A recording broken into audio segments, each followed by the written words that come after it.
Hello, this is episode 10 of C1 English. My name is Dylan Gates. I'm your host of this podcast to help you take charge of, take control of, and take responsibility for your language learning journey.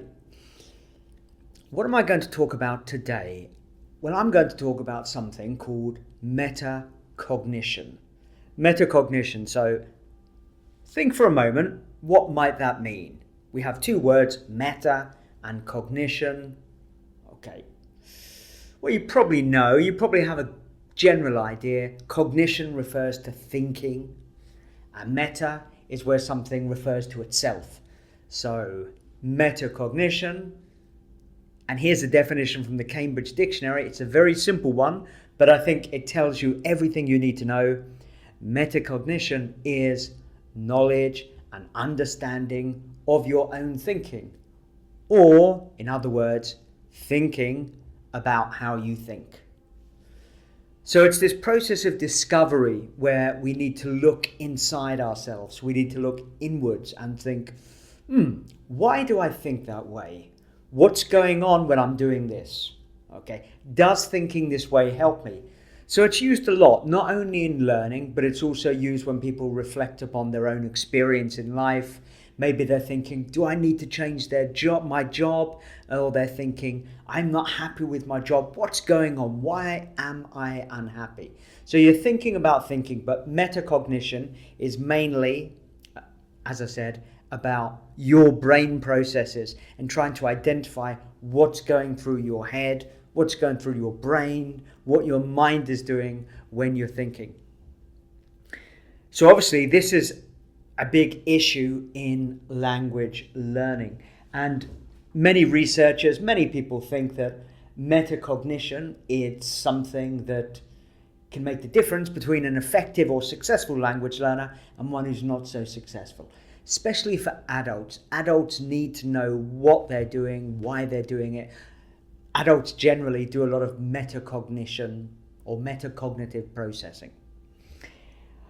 Okay, so another way of looking at metacognition, it's what you believe, what you think about learning. Now, it's obviously very, very difficult to confirm.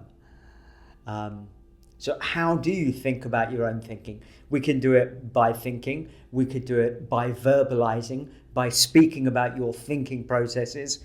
It's something that people sometimes do while they're doing a task. They do the task, and while they're doing the task, they say, I'm doing this because it's making me think about this. My brain is doing this while I'm doing the task. I'm feeling this way. Okay, or you can write it down. And often if you do something, you might be writing notes while you're doing it, and that's really helpful. Or maybe writing notes after you've just done it and reflecting on what you did. And that's really helpful for discovering your own metacognition. Discovering what your brain is doing and what you're thinking while you're learning. Right, so metacognition. We can say there are three key parts here related to metacognition. And we can say the first one is called person knowledge. Okay, so that's you thinking about yourself as a learner. Okay, what kind of learner are you? So it could be something like, well, I think I learn new words better through writing than through speaking. Or, I feel more comfortable reading than maybe having conversations in English. Or it might be, okay, I remember grammar rules really easily, but I need extra practice or more time to apply them while I'm speaking. So you're thinking about yourself as a learner. Or it could be that when I'm asked to respond quickly, I get very nervous. Okay? So you need to really think about you as a learner while you're learning English. And it might be different. You might be quite different when you're learning mathematics to when you're learning English or learning a second language.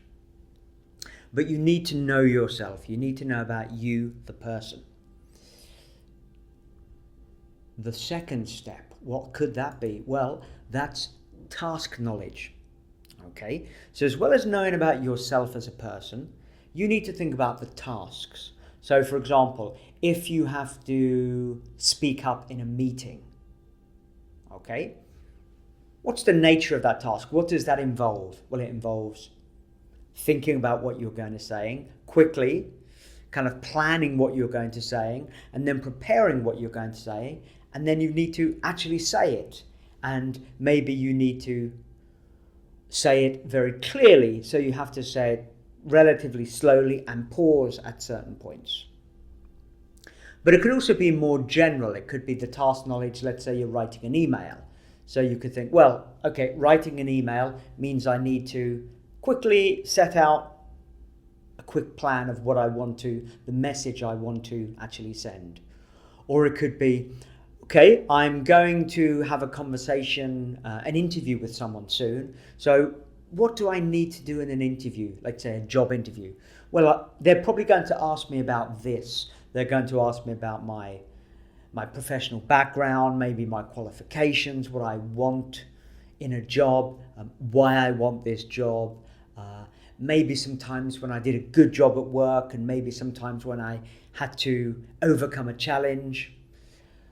Or it could be something like you need to learn some new words because you're going to be asked about this topic in the meeting. So what's the best way to memorize new words? So you might think, well, flashcards are really useful. Okay. And that brings me on to the next one, which is more related to the strategy knowledge. Okay. What are effective learning strategies and what are ineffective? So we talked about spaced repetition. I don't know if you remember that, but that's when you learn vocabulary, for example, and then you test yourself 10 minutes later, then you test yourself 1 hour later, then you test yourself the next day, then you test yourself 3 days later, then you test yourself a week later, and you expand the time between each test. That's spaced repetition. Or it could be, okay, well, I want to improve my listening comprehension. So maybe I can use subtitles while I'm watching YouTube or Netflix.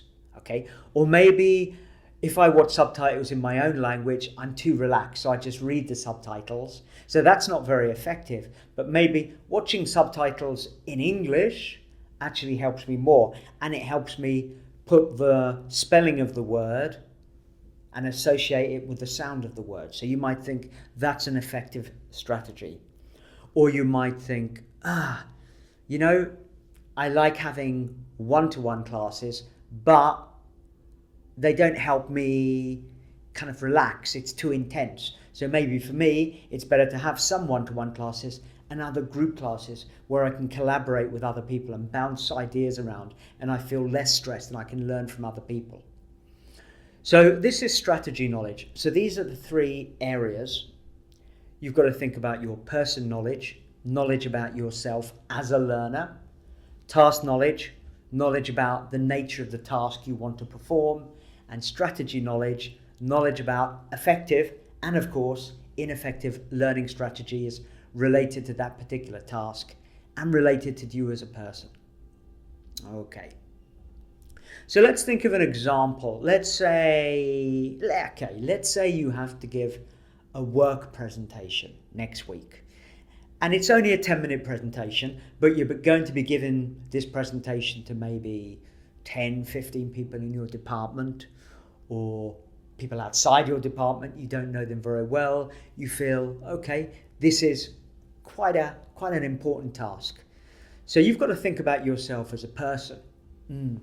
Okay, so giving presentations. Well, I'm quite comfortable giving presentations in my first language, in my own language, but in English, okay. My pronunciation, I sometimes pronounce words incorrectly, especially when I'm nervous. So what can I do to reduce that nervousness? Okay. Or you might think, okay, well, I don't want to just memorize, because when I memorize, I'm not relaxed. I just speak like a robot. So I'm better when I can speak spontaneously. Okay. Or you might think, well, as a person, okay, I really need to try out my presentation with other people. That works for me. I need to have an audience, because when I can look at people, I relax actually a bit more. So I'm going to try it with some friends of mine or some colleagues, see if that works. Or it could even be something like when I'm a bit nervous and I give a presentation, I speak way too quickly because I'm nervous. So I've got to find a way to calm down, and then I can speak slower and people will be able to understand me better. Okay. And then we go into the task knowledge. So what do you need to know about presentations? Well, they need to have a beginning, a middle, and the end. And if the beginning's good, then hopefully the rest will be good as well. And also maybe there are some linking words you can use to connect the different parts of your presentation. Perhaps also visual aids, images can really help you with your speaking, because that will help you remember what you're going to say next. And maybe also you're aware that a lot of presentations is too long and people add too many details. So maybe you just need to really focus on the key points and maybe just one suitable detail for each point. And also maybe you think, I'm going to have to answer some questions at the end, so I've got to prepare some answers to those questions. What are the questions likely to be, and how can I answer them? So this would be all related to task knowledge. And then we've got the strategy knowledge. So this is where you think, well, okay, what works for me? Well, I can use my phone and I can record my presentation and then listen back and then do it again and then listen back. Or maybe you think, one way for me to really plan my presentation is to use sticky notes or post-its. Okay, and then I can arrange them in front of me because I like using my hands and doing something physical. So that will work for me. Or you might think, I don't want to just memorize the script. I want to sound more natural and spontaneous. So maybe I can write some key phrases on the note cards, and that will help. And you might also think, when I need to rehearse, it really helps if I have someone in front of me, so I can imagine they're a person listening. So perhaps I can find a picture of someone I know and just put it there and look at the picture, and maybe that will help. Okay, so this is an example of strategy knowledge. So this is metacognition, thinking about thinking, and we can use it in other areas of life as well.